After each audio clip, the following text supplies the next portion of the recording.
살면서 잠깐은 대학이는 견딜 수 있지만 오래 관계를 지속하기 힘든 사람들이 있습니다. 그중에 어떤 사람들이 좀 그런가 하면 선을 넘는 사람이 있습니다. 한두 번은 참죠. 또 오래도 참습니다. 그런데 사람마다 지킬 선이 있거든요. 그 선을 자꾸 넘으면 사람마다 이렇게 하나님의 형상도 있지만 또 헐게에서 지원받았기 때문에 짐승의 속성이 있잖아요. 자꾸 내 안에 있는 괴물을 불러일으키는 사람이 있습니다. 배우자가 그런 사람이면 골치가 아픕니다. 착하게 살고 싶은데 자꾸 내 안에 그런 것들. 그 아이들을 키워보면 남매가 그렇습니다. 남매가 계속 사이사이 긁는 애들이 있습니다. 밑에.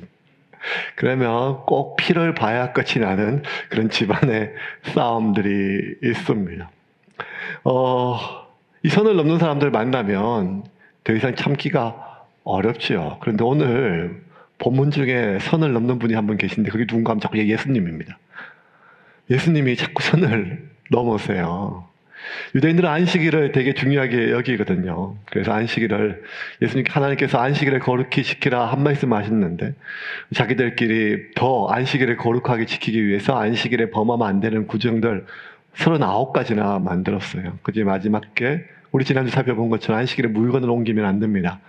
예수님께서 38년 된 병자를 고쳤어요. 그것도 유대 종교인들이 봤을 때 탐탁치가 않은데 예수님께서 선을 넘었습니다. 그게 뭔가 하면 38년 동안 자기가 누워 있었던 그 침상, 될 것이죠. 그것을 들고 가라고 했기 때문입니다. 유대인의 안식일에 사람 고치는 괜찮지만 그 침상을 옮기는 것은 안식일을 어기는 것이죠. 그냥 어기는 벌칙 정도가 아니라 돌에 맞아 죽거나 아니면 교수형에 처해집니다. 법이 그래요, 법이. 예수님 그 선을 넘으셨습니다. 그랬더니 이제 사람들이 예수님을 안 그래도 꼴 보기 싫은데 박해하려고 합니다. 이제는 예수님을 박해하려고 16절, 17절 같이 읽겠습니다. 그러므로 안식일에 이러한 일을 행하신다 하여 유대인들이 예수를 박해하게 된지라. 예수께서 그들에게 이르시되 내 아버지께서 이제까지 일하시니 나도 일한다 하시매. 선을 넘어서 박해하려고 하는데 여기서 예수님께서 불에 기름을 붙여요. 그게 뭔가 하면 하나님을 내 아버지, 내가 하나님, 아들, 친아들 이렇게. 그러니까 우리가 하나님 아버지다. 하나님 이렇게 하고 우리가 하나님 자녀다. 우리가 지금도 그렇잖아요. 근데 제가 오늘 여러분에게 설교하는데 여러분 제가 비밀이 하나 있습니다. 제가 우리 하나님 친아들입니다. 이건 또 다른 거거든요. 이만희 비슷하게 무슨 교주잖아요. 이 선을 이스라엘 백성들이 하나님에 대해서는요, 이름조차 그 하나님의 거룩한 이름조차 부를 수가 없어요. 하나님 건처에 못 가는 정도가 아니라 그 이름조차 부르면 타 죽는 줄 알고 하나님을 아도나이라고 부르고 그렇게 하나님 절대적으로 거룩하시고 인간과 구별되신 그 하나님, 그런 하나님인데 유대인들이 제일 못 견디는 게 뭔가 하면 신성모독이거든요. 하나님의 이름에 대해서 그런데 그 하나님을 뭐라고 하면 자기하고 동등하게 얘기하는 거예요. 자기가 하나님만큼 올라가는 것도 신성모독이지만 하나님이 한낱 저 천한 목수처럼 낮아지는 거예요. 이게 유대인들이 견디지를 못해요. 그래서 이제는 예수는 박해가 아니라 죽여야 돼요. 저건 찢어 죽여야 될 놈이 됐어요. 예수님 선을 넘었거든요. 이제는 그냥 붙잡아서 고문하고 벌 주고 가두고서 끝나는 게 아니라 예수가 죽어야 끝납니다. 왜냐하면 예수님이 그 선을 넘었기 때문입니다. 18절 같이 읽겠습니다. 유대인들이 이로 말미암아 더욱 예수를 죽이고자 하니 이는 안식일을 범할 뿐만 아니라 하나님을 자기의 친아버지라 하여 자기를 하나님과 동등으로 삼으심이로라. 와, 옆에서 제자들이 간이 콩닥콩닥해요. 예수님께서 입만 벌리면 지금 사고를 치시는 거예요. 어릴 때 이제 아버님이 술 드시고 집에 들어오면 진짜 마음에 소원이 그냥 어머니가 아무 말 안 하고 그냥 아버지 재우면 좋겠거든요. 왜냐하면 아버지가 술 드시면 주사가 있으신데 막 또 그냥 잘 주무시면 되는데 어머님이 또 막 긁으시면 돈도 못 버는 게 왜 이렇게 술을 먹고 들어왔냐부터 시작하면 아버지가 그만해라 하면 뭐가 그만하냐 인간아, 알을 이렇게 싸질러 놓고 자기도 같이 놔놓고 뭐 이것들 어떻게 키우려고 하냐 맨날 얘기하면 아버지가 1절만 해라. 그러면 아버지 절대 저희 어머님 은사가 끝장을 보는 은사니까 계속 그러면 제가 이불 속에서 발발발 떨어요. 아버지 키나 작아요. 197인데 술을 드시고 막 그냥 그러면 엄마 그만하면 안 돼. 그만하면 안 돼. 그만하면 안 돼. 막 속으로 막 발발 떨면 저희 어머님은 꼭 피를 봐야 끝을 내세요. 그럼 갑자기 후당탕 하고 뭐가 막 날아가고 막 깨지고 그거를 지난주도 그렇고 지지난주도 그렇고 그 전달도 그랬으면 이제 안 해야 되는데 선을 자꾸 넘는 거예요. 선을. 제자들이 가슴이 콩닥콩닥 하는 거예요. 예수님께서. 제자들이 유대인들이니까 안식이라 침상 옮기라고 했을 때 가슴이 철렁했거든요. 더군다나 그때 박해하려고 하는데 하나님과 내가 동등하다 얘기하고 더 나아가서 이제 뭐란가 하면 너희가 하나님께 경배하듯이 나도 경배해야 된다 이렇게 얘기하세요. 와, 이 제자들이 이제는 지금 죽기 직전이에요. 23절입니다. 같이 읽겠습니다. 이는 모든 사람으로 아버지를 공경하는 것 같이 아들을 공경하게 하려 하심이라. 아들을 공경하지 아니하는 자는 그를 보내신 아버지도 공경하지 아니하느니라. 아니 예수님이 왜 이렇게 선을 넘으실까요? 자꾸 무리수를 둘까요? 아니 자기가 하나님의 아들로 이런 거 제일 처음에 예수님께서는요 거의 사역 공생애 3년 동안 거의 숨기셨어요. 여러분 마태, 마가, 누가복음 읽어보면요 예수님께서 병 고치고 나서 환자들에게 제일 먼저 한 게 뭔가 하면 남들에게 알리지 말라는 거였어요. 귀신 쫓겨나고 귀신이 나갈 때도 귀신에게 조용히 잠잠하라 이거였었어요. 예수님이 당신이 누군지에 대해서 아직은 하나님의 때가 아니기 때문에 숨기셨어요. 나중에 이제 십자가에 달릴 때가 거의 다 되셔서 가이사라 빌립보에 이제 오셨을 때 그때서야 제자들에게 사람들이 나를 누구나 하냐? 주는 그리스도시요 살아계시는 하나님의 아들입니다. 그건 한참 나중이에요. 대부분은 예수님이 아직 하나님의 때가 아니기 때문에 숨기셨어요. 그리고 또 하나님의 때가 아니라서 숨겼다는 뭔 말인가 하면 내가 하나님의 아들이라고 밝혀주는 순간 사람들이 자기를 죽일 거니까요. 어떨 때는 그냥 그 자리를 또 피하셨거든요. 근데 왜 자꾸 사람들 앞에서 손을 넘을까요? 우리 하나님 친아들이다. 하나님께 경배한 것처럼 나도 경배해야 된다. 그래야 너들이 산다. 아니 왜 자꾸 이렇게 선을 넘길까요? 아니 선을 넘기는 거 어차피 뭐 예수님은 그러시니까. 그런데 그렇게 얘기한다고 사람들이 믿을 게 아니잖아요. 근거가 있어야 될 거 아니에요. 내가 하나님이 나를 보내셨다. 나 선지자다. 뭐 이런 것들은요. 38년 된 병자 고치면 저 사람 신기하다. 하나님 능력이 있다. 선지자다. 뭐 이렇게 할 수도 있어요. 오병이어도 뭐 그렇게 할 수도 있어요. 심지어 죽은 사람이 살아나도. 그런데 내가 하나님의 아들이다. 하나님과 나하고 동급이다. 이거는 차원이 다른 얘기거든요. 그러려면 그 근거를 세워야 돼요. 이거는요. 오병이어로 안 돼요. 무리를 걷는 것으로 안 돼요. 하나님인데요. 자기가. 천지개벽하고 뭐가 다 뒤집어져야 돼요. 그런데 예수님께서 당당하게 눈빛 하나 안 변하시고 내가 하나님의 아들이다. 친아들이다. 하나님과 나하고 똑같다. 나한테도 경배해야 된다. 이렇게 내세우는 근거가 도대체 뭘까요? 도대체 뭘 하시려고?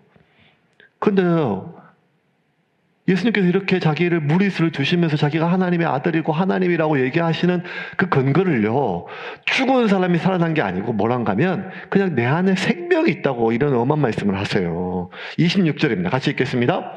아버지께서 자기 속에 생명이 있음 같이 아들에게도 생명을 주어 그 속에 있게 하셨고. 기적, 병 고침 뭐 이런 게 아니라 내 안에 하나님, 내 아버지가 생명을 주셨다는, 내 안에 생명이 있다는 거예요. 그게 내가 하나님과 동급이라고 하는, 하나님의 아들이라고 하는 증거라고 하는 거예요. 더 나아가서 나를 믿는 사람에게 내가 그 생명을 줄게 이렇게 말씀하세요. 24절입니다. 같이 읽겠습니다. 내가 진실로 진실로 너희에게 이르노니 내 말을 듣고 또 나 보내신 이를 믿는 자는 영생을 얻었고 심판에 이르지 아니하나니 사망에서 생명으로 옮겼느니라. 자, 이제 생명, 내 안에 생명이 있다. 사망의 생명으로 옮긴다. 생명을 근거로 하세요. 그럼 도대체 예수님이 말씀하시는 이 생명이라는 게 뭘까요? 물론 나중에 보면 죽은 나사로도 살리세요. 죽었던 사람은 생명을 주세요. 그런데 예수님이 지금 말씀하시는 이 생명은 심장이 멈췄던, 그 다음에 호흡이 멈췄던 심폐사죠. 그래 죽으니까. 이 생물학적 죽음 상태에서 생명을 얻듯 심장이 다시 뛰고 호흡이 돌아오는 생물학적 생명을 뜻하지는 않으세요. 이건 예수님뿐만 아니라 하나님도, 성부 하나님도 마찬가지예요. 창세기부터 마지막 계시록까지 생명, 살았다, 죽었다고 얘기했을 때 어떨 때는 진짜 생물학적 죽음을 뜻하기도 해요. 나사로가 죽었었다 뭐 이렇게 할 때 호흡이 멈춘 거예요. 심장이 멈춘 거예요. 이런 생물학적 죽음을 뜻하지만 몇몇 경우를 제외하고 대부분의 성경에 나와 있는 생명은요, 생물학적 죽음이 아니라 다른 생명을 뜻해요. 아니 더 본질적인 생명을 뜻해요. 그러면 이 하나님이 말씀하시는 생명의 본질이 뭘까? 제일 처음으로 가면 돼요. 하나님이 사람을 흙으로 지으셨잖아요. 그리고 그 코에 생기를 불어넣으셨죠. 그럼 우리가 흔히 착각한 게 있는데 흙으로 지었을 때 형태를 만들고 그 흙이 살아난 것을 하나님이 생기를 넣었을 때 살아났다 이렇게 생각하면 안 돼요. 왜냐하면 여러분 하나님께서 이 모든 우주도 말씀으로 창조해요. 그냥 있으라 하면 생겼어요. 근데 유일하게 재료를 가지고 만든 게 사람만 그런 것이 아니라 짐승들도 재료를 가지고 만들었어요. 짐승도 흙으로 빚었거든요.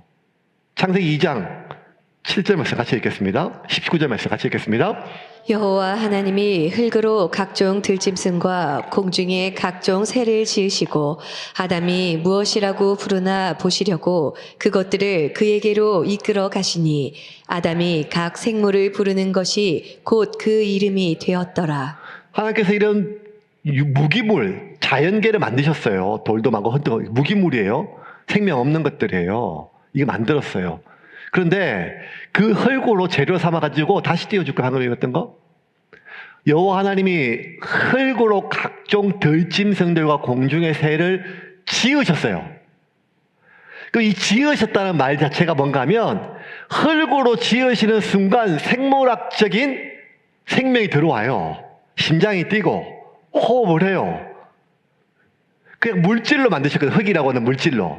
그렇게 하나님께서 물질, 흙으로 짐승을 지으셨을 때 그 물질에 있던 것들이 생명체를 얻어요. 그래서 그걸 뭐라고 얘기하냐면 생물이라 그래요. 생물. 살아있는 생물. 그 오징어 물 좋다 생물이다 이렇게 생각하지 마시고요. 그것들을 그에게 이끌어 가시니 마지막에 아담이 각 생물이라 불렀다는 거예요. 이거는 생명이에요. 생물학적 생명이에요. 그런데 하나님이 유일하게 사람을 지으실 때는요, 짓고 나면 생물이 호흡하거든요. 그런데 거기다 뭐라는가 하면 그 코에 생기를 불어넣으셨다는 거예요. 2장 7절입니다. 같이 읽겠습니다. 여호와 하나님이 땅의 흙으로 사람을 지으시고 생기를 그 코에 불어넣으시니 사람이 생명이 되니라. 생물이 아니라 생영이 되었다는 거예요. 그러면 그 코에 하나님께서 생명의 기운, 생기를 불어 넣으신 거예요. 그럼 여러분 짐승은 그냥 만드시면 생물이 돼요. 근데 사람은요, 흙으로 만드시고 그렇게 생명체지만, 생물이지만 그 코에 하나님께서 생기를 불어 넣었을 때 비로소 사람이 된 거예요. 뭐가 사람인가 하면 생명, 살아있는 영이라는 거예요. 이게 사람의 본질이에요. 아니 더 정확하게 얘기하면 성경의 창세기부터 계시록까지 나오는 생명의 본질은 무기물이 생물이 되는 생물학적 생명이 아니라 하나님의 생명이에요. 그 사람만 가지고 있어요. 그 사람에게만 주셨어요. 그리고 그 하나님의 생명을 받아 있고 하나님의 생명을 받은 그 살아있는 상태를 생영이라고 그래요. 이게 창세기만 나오는 게 아니라 성경이 전체에 나와요. 에스겔에 보면 이스라엘 백성들이 에스겔이 봤을 때도 이미 다 타락하고 하나님을 믿는 백성이에요. 하나님을 섬겨요. 하나님을 믿어요. 그런데도 죄악에 찌들고 하나님과 더불어 우상을 같이 섬기고 살아있지만 죽은 거나 마찬가지. 그래서 하나님께서 에스겔을 통해서 환상을 보게 하시는데 마른 뼈가 막 있어요. 그러면서 에스겔한테 물어 이 마른 뼈가 살겠냐. 근데 하나님께서 환상을 보여주세요. 그 마른 뼈가 살아날 때 하나님께서 그 마른 뼈에 무엇을 불어넣어 주세요. 에스겔 37장 1절부터 5절까지 같이 읽겠습니다. 여호와께서 권능으로 내게 임재하시고 그의 영으로 나를 데리고 가서 골짜기 가운데 두셨는데 거기 뼈가 가득하더라. 나를 그 뼈 사방으로 지나가게 하시기로 본즉 그 골짜기 지면에 뼈가 심히 많고 아주 말랐더라. 그가 내게 이르시되 인자야 이 뼈들이 능히 살 수 있겠느냐 하시기로 내가 대답하되 주 여호와여 주께서 아시나이다. 또 내게 이르시되 너는 이 모든 뼈에게 대언하여 이르기를 너희 마른 뼈들아 여호와의 말씀을 들을지어다. 주 여호와께서 이 뼈들에게 이같이 말씀하시기를 내가 생기를 너희에게 들어가게 하리니 너희가 살아나리라. 생기를 들어가게 하려니 너희가 살아난다는 거예요. 뼈가 마른 뼈가 마른 뼈. 여러분 또 이거 오해하시면 안 돼요. 이 마른 뼈 요즘 나도 좀 말랐으면 좋겠다. 그런 게 아니에요. 요즘 제가 하도 뼈가 살이 빠지니까 막 어제도 결혼식 갈 때 걱정하셔가지고 너무 마르셔가지고 걱정이다 그러길래 제가 이렇게 했어요. 요즘 이렇게 마른 거는 부의 상징입니다. 이렇게 자기 관리하는 거고 뭐 이렇게 얘기했다고. 지금 이스라엘 백성들이 살아있지만 마른 뼈와 같다는 거예요. 숨쉬고 있지만 생물학적으로 살아있지만 살아있는 게 아니라는 거예요. 왜? 말라간다는 거예요. 다 마른다는 거예요.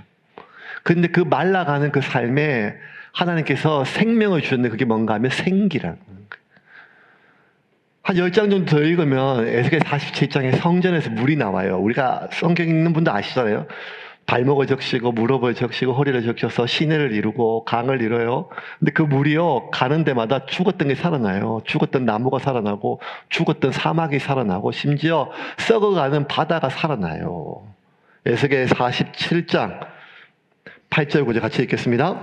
그가 내게 이르시되 이 물이 동쪽으로 향하여 흘러 아라바로 내려가서 바다에 이르리니 이 흘러내리는 물로 그 바다의 물이 되살아나리라. 이 강물이 이르는 곳마다 번성하는 모든 생물이 살고 또 고기가 심히 많으리니 이 물이 흘러 들어가므로 바닷물이 되살아나겠고 이 강이 이르는 각처에 모든 것이 살 것이며. 되살아나는 거예요. 되살아난다는 거예요. 뭐가 되살아나는가 하면 메말랐던 것들이 되살아나는 거예요. 뭐가 되살아나는가 하면 썩었던 것들이 이미 되살아난다는 거예요. 여러분, 우리가 세상 살면서 너무 힘들고 진짜 이러면 죽을 것 같다. 이러다 죽겠다 할 때 어떤 말을 표현하는가 하면 내가 속이 타들어간다. 속이 말라간다 그러잖아. 말라간다. 저 사람 다 저러다 죽겠다, 야. 저거 다 말라간다. 빼짝 말라가지고. 그 얘기하는, 거죽을 얘기하는 것이 아니라, 그냥 내 삶이 말라가요. 메말라가요. 타들어가요. 우리가 너무너무 힘들어서 죽을 것 같으면 내가 속이 썩어들어간다. 속이 썩어들어간다. 그때, 메말라간다, 타들어간다, 썩어들어간다 할 때 그 앞에 주어가 뭔가 하면 내 몸뚱이나 내 심장을 얘기하는 게 아니라 뭐라 해야 한결같이 내 속이 말라간다는 거. 우리 살다 보면 그런 걸 경험하잖아요. 지금 그 한가운데 있는 분도 있고 말라가요. 맨날 말라가요. 그런 경우 당하면 안 되겠지만 집에 저도 한 30년 전에 제가 한 30몇 년 전에 고등학교 때 저희 집 큰형님이 중국집에 있는데 빚을 많이 주고 시작했는데 빚을 못 갚으니까 차압이 막 붙잖아요. 그래가지고 빚도 지고 어머니가 개인적으로 빌려온 것도 많은데 그 돈을 못 갚으니까 나중에 점점 이제 막 차압이 붙고 하니까 어머니 말라가는데 아침에 이렇게 얘기하세요. 눈을 안 떴으면 좋겠다. 눈을 안 떴으면 좋겠다. 보통 한 60kg 넘으시는데 37kg까지 빠지셔가지고. 왜냐하면 방법이 없는 거예요. 자기 하나 얼굴 빚고 은행빚 이런 거 다 어쩔 수 없고 개인적으로 빌린 돈이 있는데 자기 아는 분들한테 친척한테 뭐 하는데 이게 없으니까 그냥 자기 죽는 게 겁이 나는 게 아니고 그 미안함 때문에 말라가는데 그 육체가 말라가는 거 37kg가 빠른 그게 아니고 어머님이 그냥 타들어간다 하루 월말에 이자 낼 때 되면 타들어간다는 거. 자식 키우다 보면 속이 썩어 문지를 때가 있어요. 마음대로 안 되는 게 한두 가지가 아니지만 제일 안 되는 게 자식이잖아요. 속이 다 들어가요. 다 들어가요. 다 들어가요. 이게 아닌데. 썩어져 가요. 문드러진다 그래요. 문드러진다는 거예요. 그런데 우리 인생이, 우리 삶이 그렇게 말라가고 내 생명이 타들어가고 썩어져 가거든요. 그런데 그게 언제 살아났는가 하면 그 하나님의 물이, 하나님의 생기가, 하나님의 호흡이 닿으면 죽었던 것이 살아나고 메말랐던 것들이 살아나고 썩어들어간 것들이 살아난다는 거예요. 그럼 도대체 이 생기가, 이 호흡이, 이 물이 뭘까요? 여기에 대해서 바울이 한마디로 이렇게 얘기를 해요. 로마서 8장 2절입니다. 같이 읽겠습니다. 이는 그리스도 예수 안에 있는 생명의 성령의 법이 죄와 사망의 법에서 너를 해방하였음이라. 그냥 하나님께서 예수 믿으면 좀 평안하고 마음이 뭐가 내 영혼이 잘된 같이 범사에 잘 되고 사업도 잘 되고 건강하고 뭐 이런 걸 넘어서 여러분 여기에 대해서 하나님이 말하는 생명, 그 생기, 그 뭔가면 생명의 성령의 법이라는 거예요. 성령. 그 성령이라는 거예요. 그래서 8절 9절에 로마서 8장에 바울이 계속 이렇게 얘기합니다. 같이 읽겠습니다. 만일 너희 속에 하나님의 영이 거하시면 너희가 육신에 있지 아니하고 영에 있나니 누구든지 그리스도의 영이 없으면 그리스도의 사람이 아니라 또 그리스도께서 너희 안에 계시면 몸은 죄로 말미암아 죽은 것이나 영은 의로 말미암아 살아있는 것이니라. 예수를 죽은 자 가운데서 살리신 이의 영이 너희 안에 거하시면 그리스도 예수를 죽은 자 가운데서 살리신 이가 너희 안에 거하시는 그의 영으로 말미암아 너희 죽을 몸도 살리시리라. 11절에 바울이 이렇게 얘기해요. 예수를 죽은 자 가운데 살리시니 예수의 영이 성령이거든요. 그 성령님이 죽을 몸 우리 가운데 거하시면 우리가 살아나는 거예요. 살아나는 거예요. 그런데 여러분 더 중요한 게 있어요. 우리의 영이 살아나면 우리가 지옥을 안 가요. 영원한 천국에 살 수 있어요. 우리의 영이. 그런데 바울이 더 뭐라고 얘기하는가 하면 그렇게 우리의 영이 살아나면 우리 몸도 산다는 거예요. 죽어서 가는 우리의 저 천국뿐만 아니라 이 땅에서 우리의 영이 하나님의 생기로, 하나님의 생명으로 우리가 살아나면 우리의 이 땅에서의 우리의 삶이, 타들어가는 내 삶이, 말라가는 내 인생이, 썩어져가는 내 삶이, 내 몸이 산다는 거예요. 어차피 이번 생은 끝냈고 천국 가서 우리 다시 보자. 이 또한 지나가리라. 견디고 천국 가서 보상받는 것, 그런 삶도 있어요. 하지만 하나님이 우리에게 주신 삶은요, 살아있는 삶이라는 거예요. 빼짝 말라가는 삶. 그냥 죽어서 보상받는 그런 삶이 아니라 이 땅 가운데 메말랐던 마른 뼈 같은 완전히 그냥 다 썩어 문드러지는 그런 썩어가는 삶이요. 다시 살아나요. 생명 가지고. 그 생명의 본질이 뭔가 하면 성령인데요. 그러면 그 내 안에 성령이 거하신다. 우리에게도 그런 성령을 주십시오. 저도 그런 삶을 살고 싶습니다. 아니 내가 그런 삶을 위해서 교회 왔는데요. 내가 그런 삶을 위해서 예수 믿고 오늘도 예배 드리고 하잖아요. 그런데 예배를 들어도 불안하고 찬양을 해도 마음이 우울하고 말씀을 읽어도 불안한데 도대체 내가 언제 살아날 수 있을까요? 내 영혼이요. 내 삶은 고장하고 내 마음이라도 밤에 평안하게 잠이라도 도대체 그 성령이 인도하시는 삶의 본질이 무엇인가? 그 생명인 거기에 대해서 예수님께서 오늘 얘기를 하세요. 그게 뭔지 아세요? 그거는 이제 헌금 내시는 분 알려드리겠습니다. 그 생명의 본질에 대해서 예수님께서 이렇게 말씀하세요. 19절과 20절입니다. 같이 읽겠습니다. 그러므로 예수께서 그들에게 이르시되 내가 진실로 진실로 너희에게 이르노니 아들이 아버지께서 하시는 일을 보지 않고는 아무것도 스스로 할 수 없나니 아버지께서 행하시는 그것을 아들도 그와 같이 행하느니라.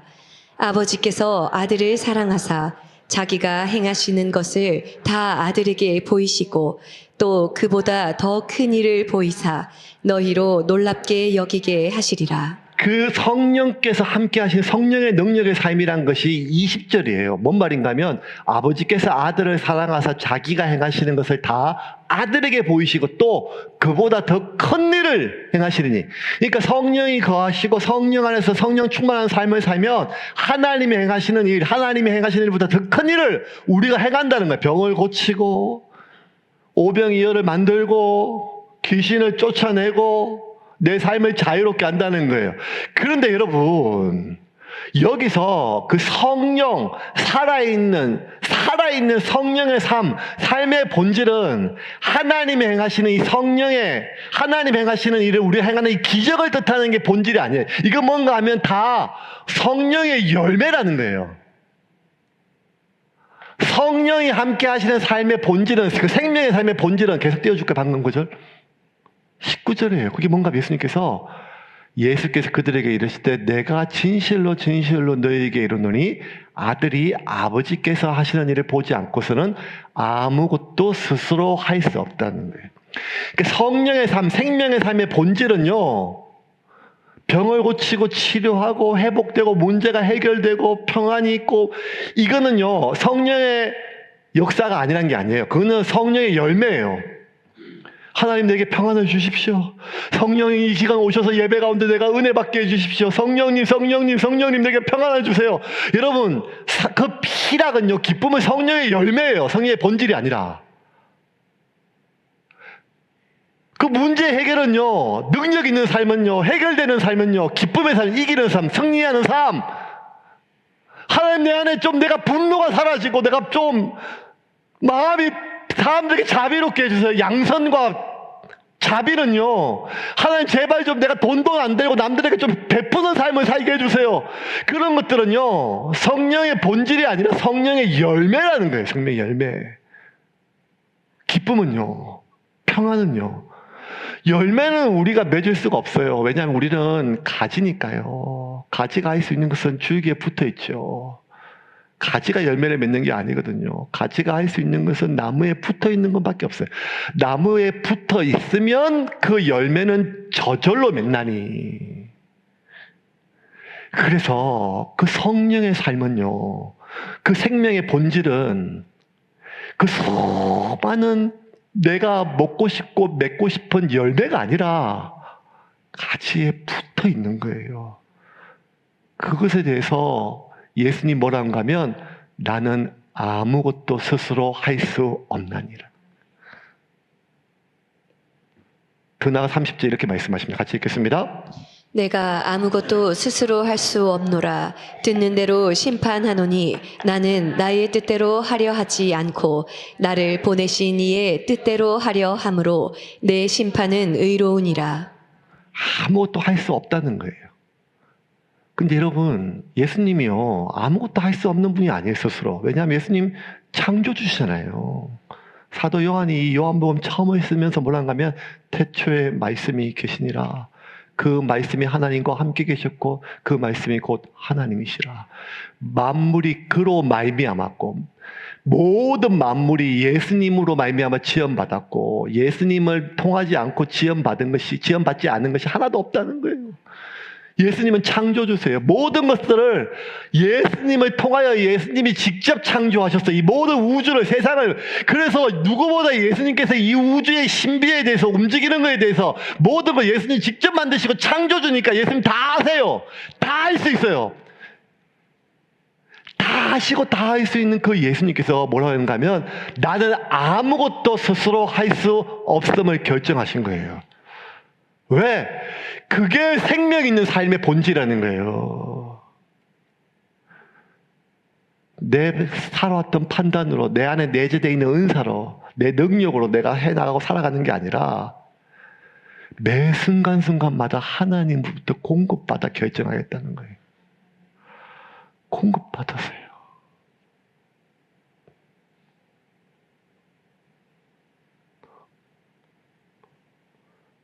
여러분, 제가 기도 울렁증이 있었다고 옛날에 한번 설교 때 얘기했잖아요. 1994년 10월 첫째 주에 교육전사 처음 갔는데 담임 목사님 모시고 교회 한 분 계신 장로님, 권사님 생일잔치 갔다가 식사기도 하면서 권사님이라는 단어가 생각이 안 나가지고 부처님, 예수님 다 찾다가 나중에 계속 10분, 20분 동안 기도하다가 장로님, 사모님의 생일을 맞아요. 뭐 이렇게 얘기했잖아요. 설교가 그때는 기도도 겁이 나고 처음이니까요. 20살 안 되는 게 신학교 다닌다고 007 가방 먹고 넥타이 맸지만 그게 뭐 목사하고 전도사겠어요. 이제 그냥 얼마나 벌벌벌 떨었는지 기도도 그렇고 설교도 벌벌벌벌. 94년도니까 지금 한 30년 지났잖아요. 이제는요 주일날 아침에 벌벌벌 안 그래요. 그냥 이렇게 설교 원고도 안 보고 설교하잖아요 지금. 짬밥이 30년인데요. 기도하면 2시간 돼요. 설교가 어려워요. 설교를 길게 하기가 얼마나 쉬운데요.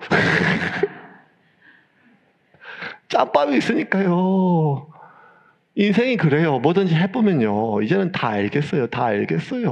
이제는 경험이 있으니까. 그런데 예수님이요. 영원 전부터 영원까지 지금까지 계신 분이신데 당신이 다 하셨던 일인데 그 어떤 것도 내가 알고 있는 경험과 지식과 내 판단으로 하지 않기를 결정했다는 거야. 나는 스스로 아무것도 하지 않기를. 그게 성령의 생명의 본질이란 거예요. 아니 내가 내 스스로 아무것도 할 수 없으면 그게 무슨 생명이고 그게 살아있는 삶이야? 오히려 족쇄 아니에요. 뭐든지 물어봐야 되고 뭐든지 뭐 해야 되는 것들. 여러분 내가 살아있다 살면서 그렇게 잘 못 느끼지만 살아있다 막 이렇게 느낄 때가 있잖아요. 가끔씩 한 번씩 그럴 때가 있어요. 어떨 때는 막 그냥 어디 좋은데 여행 갔어도 그렇고 아니면 뭐 오랫동안 간절히 기도했던 게 응답 받을 때도 그렇고 뭐 저 같은 경우는 2021년 10월 제주도 월평의 갯바위에서 9일 만에 1m 47cm짜리 부시를 낚았을 때 1시간 반 동안 실험해가지고 9일 동안 17번 터뜨리고 19번째, 18번째 잡았을 때 마지막 그 새벽 진액을 쏟아가지고 1m 47cm를 갯바위에 올렸을 때 그걸 기진맥진했지만 그걸 안고 막 울면서 그냥 진짜 하나도 과정 안 하고 마음속에 지금 죽어도 여한이 없다 싶을 정도.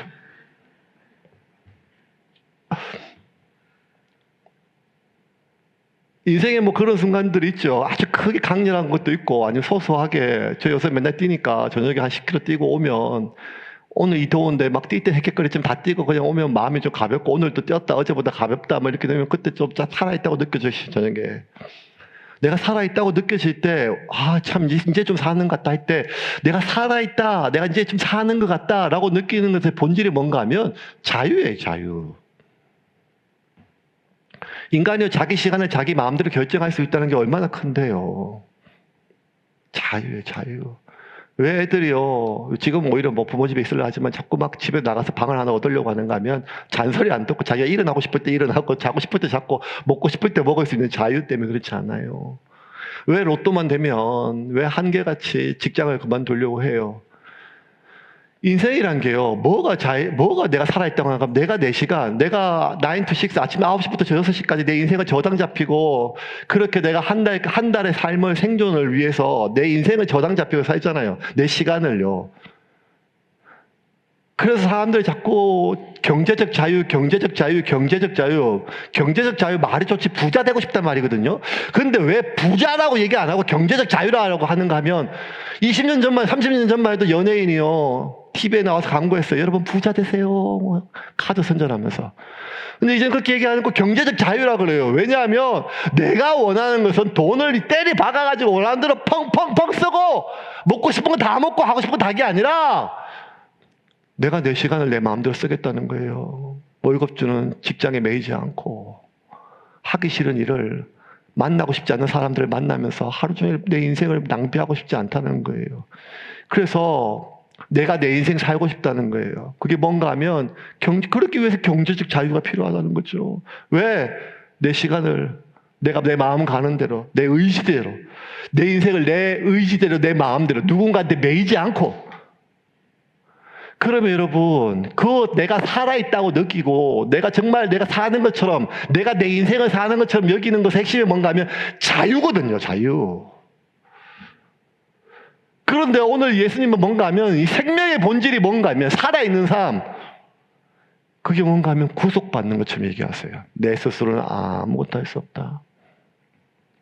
나는 아무것도 스스로 판단할 수 없다. 철저하게 하나님께 내 자신을 매이는 거예요. 그게 오히려 더 구속 아니에요? 더 매이는 거 아니에요? 아니 솔직히 얘기하면 뭐가 좀 마음이라도 편하려고 교회에 왔는데 교회 오니까 더 구속돼요. 더 죄책감 돼요. 옛날엔 죄로 안 여기는데 이것도 죄로 여기고 십자가도 져야 되고 헌금도 해야 되고 10의 1을 하나님께 드려야 되고 일주일에 하루는 예배 드려야 되고 뭐 온갖 거 이제는 뭐 청소도 해야 되고 이 수많은 내게 주어지는 해야 될 것, 하지 말아야 될 것 수많은 죄책감의 짐들이 우리 가운데 있잖아요. 내 마음이 수고하고 무거운 짐을 하나님께 벗어 던지고 자유로운 게 아니라 더 무거운 짐들, 소명들, 사명들, 십자가, 죄책감. 그런데 이제는요, 그 어떤 것도 스스로 결정하지 못하고 하나님께 물어보라는 거예요. 이게 무슨 자유예요? 이게 무슨 생명이에요? 족쇄잖아요. 구속이잖아요. 그런데 왜 예수님은 살아있는 삶, 그 생명의 본질이 기도하는 대로 응답받고 마음의 희락이, 기쁨이, 자비와 양선이 그게 아니라 내가 단 하나도 아무것도 스스로 결정하지 않고 아무것도 스스로 혼자서 일하지 않기를 결정하셨는가? 그게 참 생명인가?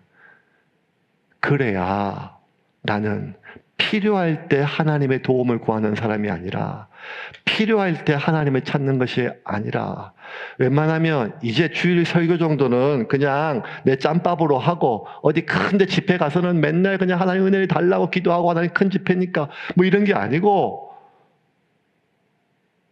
내가 매 순간순간 하나님의 도우심을 구할 때 나는 비로소 하나님 인도 안에 있다는 거예요. 그리고 그 하나님의 인도하심을요, 구속이 아니라 그때서야 비로소 내가 하나님의 보호 아래에 있다고 확신하는 거예요. 아니 그게 무슨 말은 맞지만 그게 무슨 인도야? 그게 무슨 보호야? 그게 무슨 자유야? 여러분 기차도요. 기찻길 밖으로 못 나가잖아요. 기찻길 밖으로 나간 걸 타이슨이라 그러잖아요. 그러면 기찻길 밖으로 지가 가고 싶은 대로 갔다고 타이슨이 아니라 기찻길을 벗어나서 지 마음대로 달리는 게 아니고 기찻길을 벗어나는 순간 기차는 멈추잖아요. 아무것도 못 가요. 왜? 기차는 그렇게 만들어져서 그래요. 바퀴가. 그래서 기차는요, 기찻길이 있는 만큼밖에 못 가요. 아니, 기찻길 위에서만 자유로워요. 철만은 달리고 싶다. 저 6.25 때 끊어진 그 마지막 철교 위에 그렇게 들리고 있잖아요. 왜 철마가 못 달리는가 하면 철로가 끊어졌어요. 기차는 그렇게 만들어졌으니까요. 하나님이 인간을 만들 때 다른 모든 동물들은요, 생명만 줬어요. 생물이니까요. 근데 인간은요, 그 안에 생기를 넣었다니까요. 그 생기의 본질은 영혼이에요, 영혼. 하나님의 형상을 담은 영혼. 생명이에요. 그러면 인간의 이 생명은요, 창조될 때부터 이 영혼의 DNA는 오직 두 가지. 뭔가 하면 하나님을 의존하고 하나님을 지향해 살 수 있어요. 해바라기가 해를 바라봐야 살 수 있는 것처럼 인간은요, 하나님을 바라봐야 하나님을 의존해야 살 수 있어요. 물고기는 물속에 있어야 아가미로 호흡하고 동물은 공기 속에 있어야 폐로 호흡하며 양서류는 피부로 호흡할 수 있는 것처럼 인간은 생명이기 때문에 인간의 본질은 그 영혼이기 때문에 이 영혼은 하나님, 창조주이신 그 하나님을 지향하고 하나님을 의존해야 살 수 있어요. 이 말은 인간은 하나님을 바라볼 때만 자유로울 수 있다는 거예요. 인간은 하나님을 바라봐야 하나님과 연결돼야 그 영혼이 호흡할 수 있다는 거예요. 그래서 인간은 원래 그렇게 만들어졌는데 인간이 타락하고 범죄함으로 하나님을 바라보지 않아요. 인간이 타락하고 제일 먼저 한 게 뭔가 하면 하나님을 숨은 거예요. 그렇게 하나님을 바라봐야 호흡하고 하나님을 의존해야 살 수 있는 인간이 하나님을 피하고 호흡이 끊어졌음에도 불구하고 그가 호흡이 끊어진 줄을 모른 채 육체의 호흡만으로 살고 있는 것이 이 땅의 마른 뼈들의 삶이 아니겠습니까?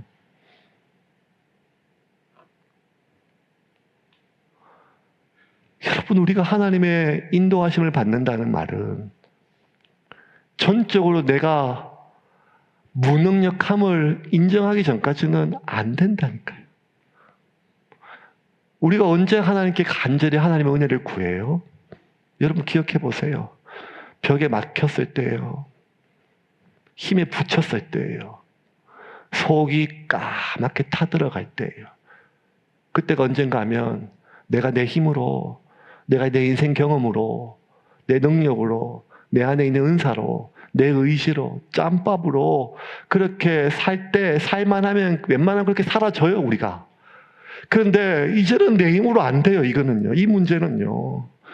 이 상황에 사방요교 싸움을 당해서 이제는 안 돼요, 아무리 속여쳐도.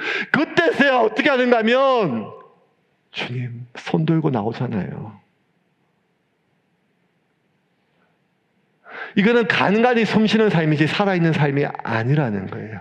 주님께서 우리에게 주고자 하시는 삶은 이런 삶이 아니라 24시간 365일 우리가 이 땅의 마음의 육체의 호흡이 끝나는 순간 모든 순간순간마다 살아있는 삶, 그 삶은 하나님의 능력으로 살아가는 삶이라는 거예요. 그 삶은 언젠가 내가 전적으로 내 힘으로 아무것도 할 수 없음을 인정하고 하나님의 도움을 구할 때 내 영혼이 하나님과 닿아요. 하나님과 닿으면 그때 다 돼요. 그때 다 돼요. 10년, 20년 멀쩡하게 서 있는 저 대우조선의 골리앗 코레인 하나오션에 전기 나가면 고철이잖아요. 아무것도 못해요. 10년을 멈춰 있어도 전기가 들어오는 순간 그 무거운 걸 바로 옮기는 것처럼 우리의 영혼이 하나님과 닿는 순간 살아난다니까요. 그 생명이에요. 진심으로. 그런데 더 큰 문제는 무엇인가 하면 우리가 하나님과 닿아 있지 않음에도 불구하고 여전히 잘 살아진다는 거예요. 그렇게 큰 문제가 없으니까요. 숨 좀 쉬어지고 사라져 가요. 그냥 하나님 나와 함께 하죠. 이렇게 생각해요, 우리가. 하나님 날 버리신 적이 없으니까요. 누가복음 3장에 보면 예수님께서 예루살렘에 가요. 엄밀히 얘기하면 예수님의 부모들 마리아와 요셉이 명절에 어린 예수를 데리고 가요.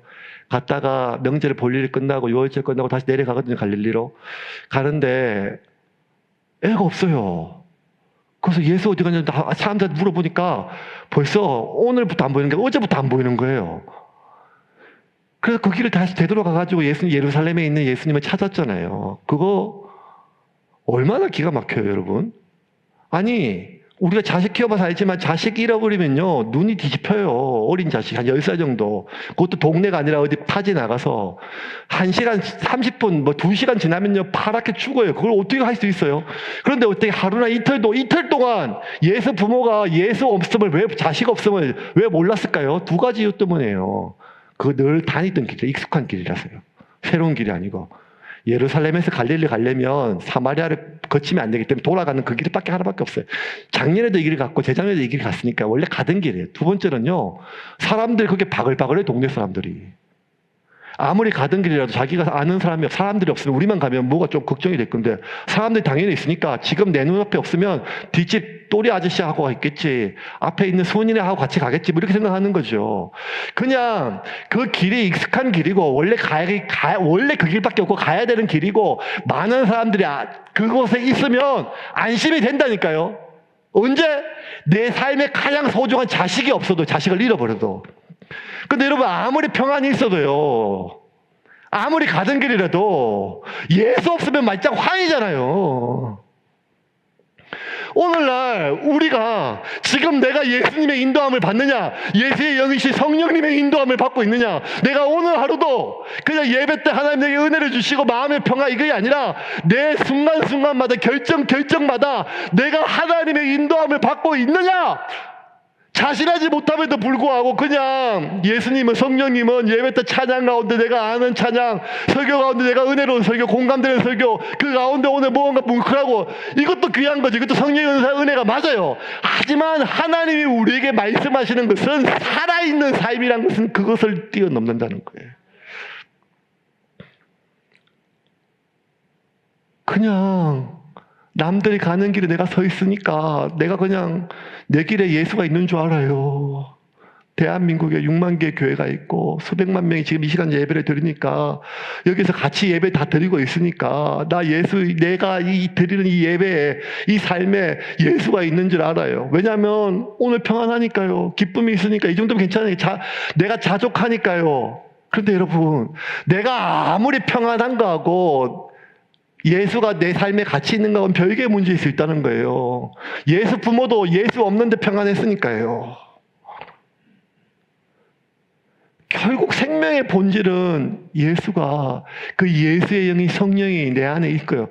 우리의 지금의 문제는요, 내 안에 예수가 있고 없고 이 문제가 아니에요. 우리 안에 예수 있거든요. 예수 믿으니까요. 우리 안에 성령이 있고 없고 성령 받고 이게 아니에요. 우리 안에 성령이 계세요. 문제는 내가 그 성령님과 동행하느냐 이 말이에요.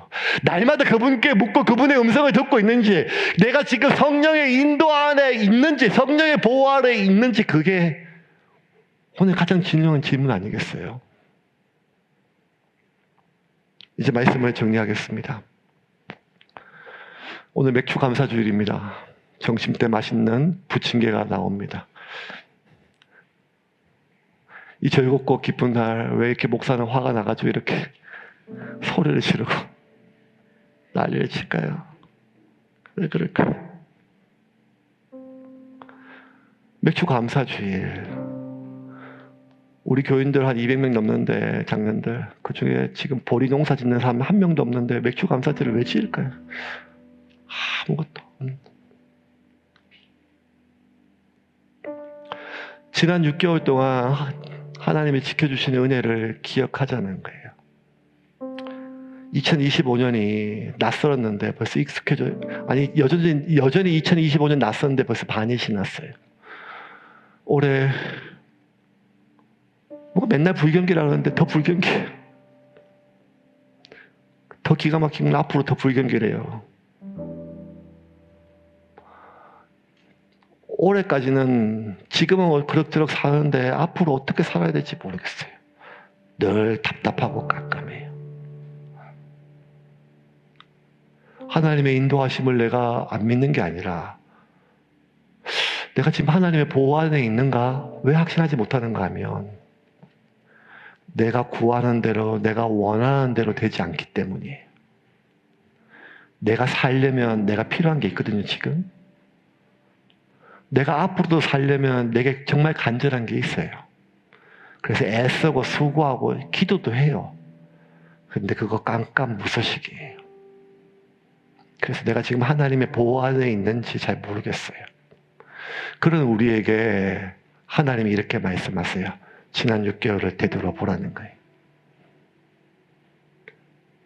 네가 앞을 보면 지금 사는데 힘들고 네가 원하는 것에 집중돼서 보지 못했지만 나는 늘 너와 함께 있었다는 거예요. 내가 너를 먹였다는 거예요. 내가 너를 입혔다는 거예요. 너는 이 사막에서 고기 없다고 소리 지를 때, 이 사막에서 물이 없다고 소리 지를 때, 이러다 이 사막에서 다 죽겠다고 소리 지를 때 나는 네 신발을, 네 옷을, 네 입에 들어가는 만나를, 네 목에 들어가는 그 반석의 물을 네가 뜨거울까 봐 구름 기둥으로, 추울까 봐 불 기둥으로 단 한순간도 내가 너를 떨어진 적이 없었고 내가 너를 보호하지 않은 적이 없었으며 내가 너를 인도하지 않은 적이 없었는데 너는 내가 기적으로 준 만나를 먹으면서도 불안해하고 내가 반석을 쳐서 낸 그 물을 마시면서도 타들어가고 내가 구름 기둥과 불 기둥으로 갓길을 정확하게 인도하는데도 앞길을 몰라 불안해하는 너를 어떻게 하면 좋으냐? 되돌아봐라. 네가 신발이 없은 적이 있었냐? 지난 6개월 되돌아봐라. 네가 먹지 않은 적이 있었냐? 나를 찾으라는 거예요. 나의 손길. 그럼 보인다는 거예요. 그리고 그렇게 찾았던 나의 동행을 지금 붙잡고 앞으로의 삶은 내 스스로 아무것도 할 수 없음을 결정하고 나와 동행하며 같이 가자는 거예요. 여전히 우리가 가야 될 길은 꽃길이 아니에요. 광야예요. 하지만 이 길을 나와 함께 가자고 말씀하십니다. 내가 너를 떠난 적이 한 번도 없다고 그것을 알려주기 위해서 주님께서 주님의 살을, 주님의 피를 우리에게 주셨습니다. 주님은 이 성찬을 기념하라 라고 말씀하셨습니다. 그것은 예수와 예수의 살이, 예수의 피가, 예수의 영이 나와 함께 있음을 확인시켜 주기 위함입니다.